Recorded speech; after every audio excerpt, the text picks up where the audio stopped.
자, 오늘은 여호수아의 죽음에 대해서 한번 생각해 보도록 하겠습니다. 오늘 본문은 여호수아가 그의 파란만장했던 삶을 마무리하고 죽음을 맞이하는 모습이 나오고 있습니다. 여호수아가 처음 성경 역사에 등장하던 때가 여러분 언제입니까? 출애굽기 17장 말씀에 보면은 아말렉과의 전쟁이 나오고 있는데, 여호수아는 모세의 시종으로서 이스라엘을 계속해서 괴롭혀왔던, 그때 당시에 여러분 아말렉 족속은 광야의 무법자, 광야의 깡패, 조폭 이렇게 일컬어지는 자들이었습니다. 그들과 이제 전면전을 펼치게 되는데, 여러분 아말렉은 싸움에 굉장히 익숙한 사람들이었습니다.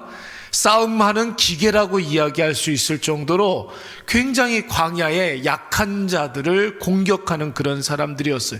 그런데 여러분 이스라엘 백성들은 어떻습니까? 애굽에서 노예 생활만 했던 사람들이었습니다.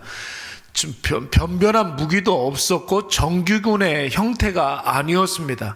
이런 이스라엘 백성들과 아말렉 족속이 이제 전면전을 펼치게 되는데, 여러분 그때 선봉에 나섰던 사람이 바로 이스라엘을 승리로 이끌었던 선봉장이 바로 여호수아였습니다.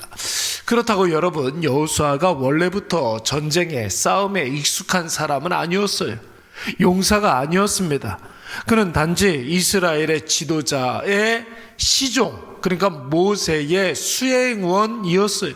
모세의 심부름하고 자줄구레한 일들을 감당하는 그야말로 모세의 몸종과 같은 그런 사람이었습니다. 그러나 하나님께서는 여호수아를 아말렉과의 전쟁에 사용해 주셨는데, 여호수아가 특별한 싸움의 기술이 있는 것도 아닌데도 여러분 모세가 손을 들면 전쟁에서 여호수아가 이기고, 여러분 모세의 손이 피곤해서 이렇게 내려오게 되면 여호수아가 밀리는 것입니다. 여러분 이 사건을 계기로 해서 여호수아는 모든 전쟁의 승패는 누구에게 달려있다? 여호와 하나님께 달려있다는 사실을 경험적으로 깨닫게 되는 것입니다. 그래서 그 이후로 여호수아는 자신의 모든 인생 가운데 하나님이 하시리라, 하나님 앞에서 살아야 된다, 오직 하나님의 시각으로 모든 일들을 바라봐야 하고 오직 하나님의 약속을 붙잡고 살아가야 된다, 여러분 이것을 자신의 모든 삶 속에 경험적으로 깨닫게 되는 것입니다. 근데 여러분 여호수아의 진면목이 나타났던 사건은 또 따로 있었습니다. 바로 가데스 바네아에서 가나안 땅에 들어가기 직전에 모세가 각 지파에 한 명씩 선발해서 12명의 정탐꾼을 가데스 바네아에서 가나안 땅이 어떤지를 정탐하려고 보내게 됩니다. 가나안 땅이 산지인지 농지인지 이런 것을 보게 하기 위해서, 백성들은 강한지 약한지, 그들의 성격은 어떤지, 힘은 센지 약한지, 그들이 살고 있는 지역은 진지인지 성읍인지, 유목민인지 아니면 정착민인지, 강한지 약한지, 수가 많은지 적은지, 이런 것들을 정탐하려고 12명의 정탐꾼들을 보내게 되죠. 그런데 여러분 여기에서 예기치 않은 일들이 벌어지는데, 12명의 정탐꾼 중에 10명의 정탐꾼은 가나안 땅에 대한 악평을 하게 됩니다. 가나안 땅에 산성이 높이 솟아 있는데 철옹성이다, 우리가 감히 그 성을 넘지 못할 것이다, 심지어 가나안 땅에 사는 사람들은 거인들이어서 자이언트들이어서 노예 생활을 하던 우리로서는 그들의 밥이 될 수밖에 없다, 우리는 그들에 비해서 메뚜기와도 같은 그런 존재이다, 더군다나 저들이 가지고 있는 무기 체제는 마병도 있고 전차도 있고 개인 무기는 철제칼을 쓴다는 것입니다. 우리는 신석기 시대인데 돌로 농경사회에서 그렇게 농사짓던 사람들인데, 이들은 철제 무기가 있다라는 것이, 그들에 비하면 우리는 메뚜기와도 같은 그런 존재들이다, 이렇게 생각하고 있는, 그렇게 보고를 했습니다. 그러나 이때 여러분 여호수아의 보고는 무엇이었습니까? 과연 하나님이 우리에게 주시마 한 땅이 맞습니다, 젖과 꿀이 흐르는 땅이며 우리에게 약속하신 하나님의 은혜의 땅입니다. 하나님이 하시면 됩니다. 여러분, 이렇게 보고한 줄로 믿습니다.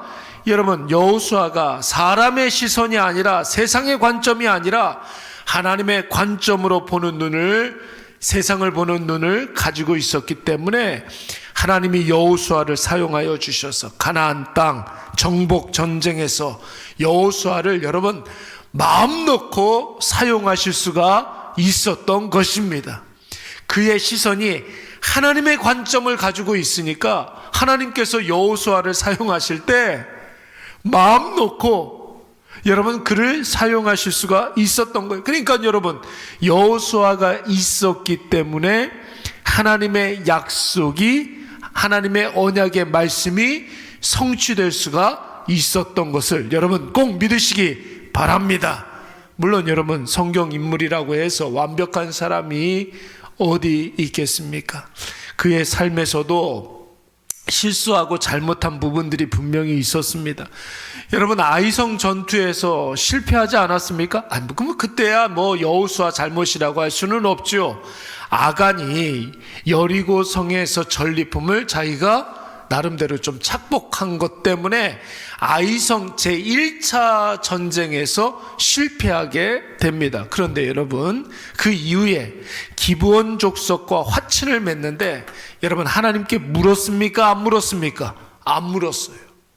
기브온 족속이 허름한 옷을 입고 와가지고 우리는 가나안 사람들이 아닙니다, 먼 나라 사람들인데 이스라엘의 명성을 듣고 화친을 맺기 위해서 우리가 왔습니다, 그렇게 거짓말을 하고 속이는데, 여러분, 앞뒤 전후의 사정들을 다 판단하지 아니하고 여호와 하나님 아버지 앞에 묻지 아니하고 기도하지 아니하고 말씀의 눈으로 보지 아니하고 그들과 그야말로 몇 번의 전쟁에서 승승장구한 것 때문에 여러분, 하나님께 묻지 아니하고 그들의 속임수에 넘어가게 돼서 가나안 사람들과 평화 조약을 맺는 어처구니 없는 잘못을 저지르게 되는 거예요.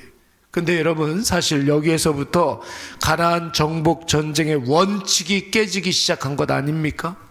하나님 가나안 땅에서 승승장구하는 이스라엘 백성들에게 반드시 기억하라고 명령하신 것이 무엇입니까?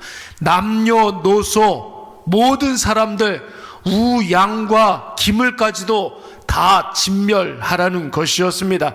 하나님이 생명을 경시해서 그런 것이 아니라 모든 살아있는 것을 죽이라 하신 것이, 여러분, 모든 것을 살아있는 모든 것을 죽이라 하신 것은 하나님께서 이스라엘 백성들이 이 가나안 땅에 살 때에 하나님의 약속 때문에 당연히 주셔야만 하는 그 모든 것들이, 여러분, 이스라엘 백성들이 가나안 땅에 살아있는 것들 때문에 여러분 퇴색될까봐, 그들과 섞여 살면서 우상숭배를 할까봐 하나님께서 모든 가나안 민족들을 다 진멸하라고 이야기했던 것이죠. 그런데 여호수아가 기브온 족속이 거짓말로 속이려 했을 때 하나님께 이 사항을 묻지 아니하고 몇 번의 전쟁에서 이긴 그 승리감에 도취되어서 계속 승승장구하니까 자기가 뭐라도 된 줄 알고 무턱대고 기브온 족속과 약속부터 했던 것이었습니다. 바로 이 부분이 오늘 본문의 시점에서의 이스라엘 백성들의 비극의 시작이라고 볼 수가 있는 것이죠. 모든 전쟁이 끝나고 가나안 땅을 지파별로 분배받은 이후에 이스라엘 백성들이, 여러분, 자기도 모르게 가나안 사람들과 자기들의 필요에 의해서 남겨놓은 가나안 사람들과 섞여 살면서 우상숭배에 빠지기 시작했던 것입니다. 하나님의 은혜는 점점 희미해지고 여호와 신앙이 점점 사라지기 시작했던 것이죠. 그래서 여러분, 여호수아의 마지막 사역이 무엇이었습니까? 어떻게 해서든지 이스라엘 백성들로 하여금 하나님을 떠나지 아니하도록, 결단코 이방 우상 근처에도 가지 아니하도록 자신의 모든 삶을 다하여서 권면하고 이스라엘 백성들에게 경고했던 것입니다. 권면과 경고로 부족해서 여러분 지난 시간에 우리가 살펴봤던 거 뭐가 있었어요? 세겜 언약을 세우지 않습니까? 세겜의 상수리 나무 아래에 큰 돌을 하나 세우고 절대로 우상 숭배 우리가 배격하겠나이다, 오직 하나님만 섬기겠나이다, 하나님 앞에 결단하고 다짐하는 일들이 있었던 거예요. 그렇게 여호수아가 이제 자신의 삶을 마무리하고 모든 인생이 가는 그 길로 갔습니다. 여러분, 그리고 오늘 성경이 여호수아의 죽음에 대해서 딱 한마디로 평가하고 있는데, 여호수아가 몇 살까지 살았다는 겁니까? 110세까지 살았다는 거예요. 110세. 그런데 여러분 31절 말씀해 보니까 여호수아가 사는 날 동안에는 이스라엘 백성들이 여호와를 온전히 섬겼다 그랬어요. 여호수아가 살아있는 동안만큼은 이스라엘 백성들이 여호와를 온전히 섬겼다, 이렇게 이야기를 했습니다. 사랑하는 여러분, 기독교 신앙에 있어서 한 사람의 가치는 얼마나 중요한지 모릅니다. 한 생명이 무엇보다도 귀하다고 그랬습니까? 천하보다도 더 귀하다고 그랬어요. 여러분, 한 생명의 그 귀함을 모르면 여러분 우리의 신앙은 처음부터가 잘못된 거예요. 여러분, 목회도 교회도 한 생명의 귀함을 모르면 여러분 그 모든 목회와 그 모든 교회의 시작도 무너지게 되는 거예요. 여러분, 한 사람 한 사람이 얼마나 귀합니까? 여러분, 오늘 본문의 말씀에서도 보면은 한 사람의 지도자가 바로 서면 그 공동체 일원이 복을 받고 은혜 가운데 바로 거하지만, 지도자 한 사람이 삐끗하여서 실수하고 잘못하고 범죄하면 공동체 모든 일원들이 다 시험에 드는 일들이 다반사예요.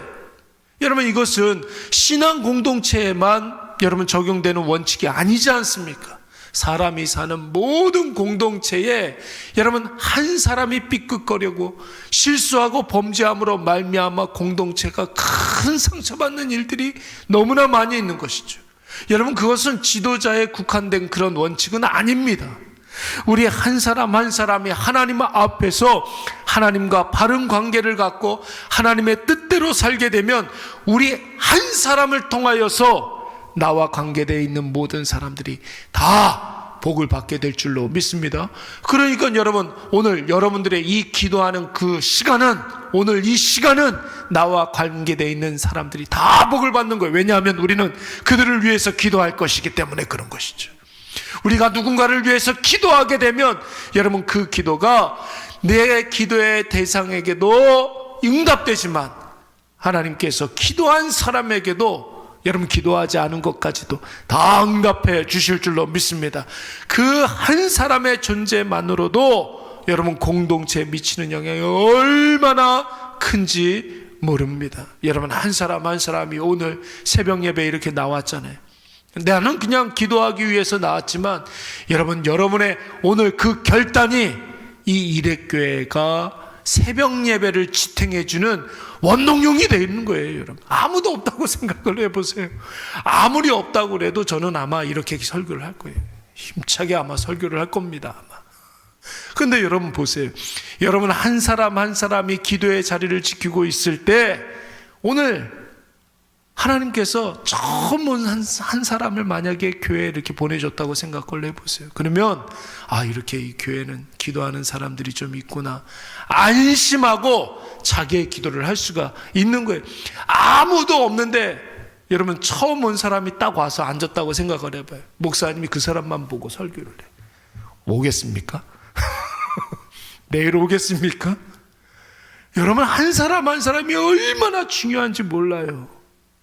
여러분의 그 결단을 하나님께서 사용해 주셔서 누군가의 기도를 이어가게 하시고, 여러분 한 사람 한 사람의 그 예배 참석과 그 기도 한마디와 여러분의 정말로 찬송 한마디 한마디가 여러분 정말로 교회에 큰 초석이 된다는 사실을 여러분 꼭 기억하시기 바랍니다. 그래서 오늘 여호수아서를 우리가 마무리하고 있는데, 여호수아 한 사람의 그 지도자의 그 신앙, 그 바른 시각, 그 바른 관점, 그 바른 영적 상태, 이것을 통하여서 이스라엘 백성들이 큰 승리를 거뒀다는 사실을 여러분 꼭 기억하시고, 오늘 우리 가정에, 우리 교회에, 내가 있는 그곳에 여러분 한 사람 한 사람이 다 여호수아가 되시기 바랍니다. 여러분, 그때 우리에게 놀라운 복락이 임하고, 나와 관계되어 있는 우리 공동체, 내가 있는 그곳에 많은 사람들이 복을 많이 받아 누리게 될 줄로 믿습니다. 우리 이 시간 다 같이